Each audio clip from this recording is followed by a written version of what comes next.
آپ نے فقر و فاقے کا لفظ ضرور سنا ہوگا، جس کے لغت میں معنی محتاجگی اور حاجت مندی کے آتے ہیں، اور اگر آپ اپنی زندگی میں محتاجگی، نقصان اور پریشانی سے تنگ ہیں تو آپ کو آپ کے نبی صلی اللہ علیہ وسلم نے اکیلا نہیں چھوڑا، بلکہ اس کا بھی عمل بتلایا ہے، اور اس عمل کو کرنے سے آپ آخرت کے ساتھ ساتھ اپنے دنیاوی مسئلے کو بھی اللہ تعالیٰ سے حل کروا سکتے ہیں، اور اس عمل کو کرنے میں زیادہ سے زیادہ 10 منٹ لگتے ہیں۔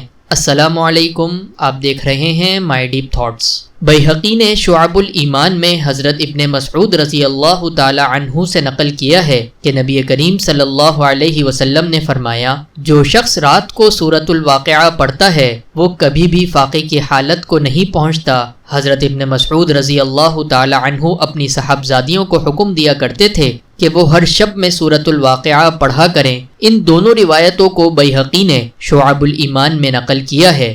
اللہ تعالی ہمارے لیے دنیا اور آخرت دونوں میں سہولتیں اور آسانیاں پیدا کرے۔ آج کی ویڈیو کو ہم یہیں پر ختم کرتے ہیں۔ نبی پاک صلی اللہ علیہ وسلم پر ایک یہودی نے جادو کر دیا، اس جادو سے حضور پاک صلی اللہ علیہ وسلم پر کیا کیا اثرات مرتب ہوئے، جس کو حضرت عائشہ رضی اللہ تعالی عنہا نے اپنی روایت میں ذکر کیا ہے۔ اس حدیث کا مکمل قصہ ہماری ویڈیو میں موجود ہے، اس کو جا کر ضرور دیکھیے۔ امید کرتے ہیں آپ کو ہماری ویڈیو ہمیشہ کی طرح ضرور پسند آئی ہوگی۔ اگر پسند آئی ہے تو ضرور لائک، شیئر کریں اور کامنٹ کر کے بتائیں کہ آپ کو ہمارا کام کیسا لگا، اور اگر آپ نے ابھی تک ہمارے چینل کو سبسکرائب نہیں کیا ہے تو ابھی سبسکرائب کر لیں۔ ملتے ہیں اگلی ویڈیو میں، تب تک کے لیے اللہ حافظ۔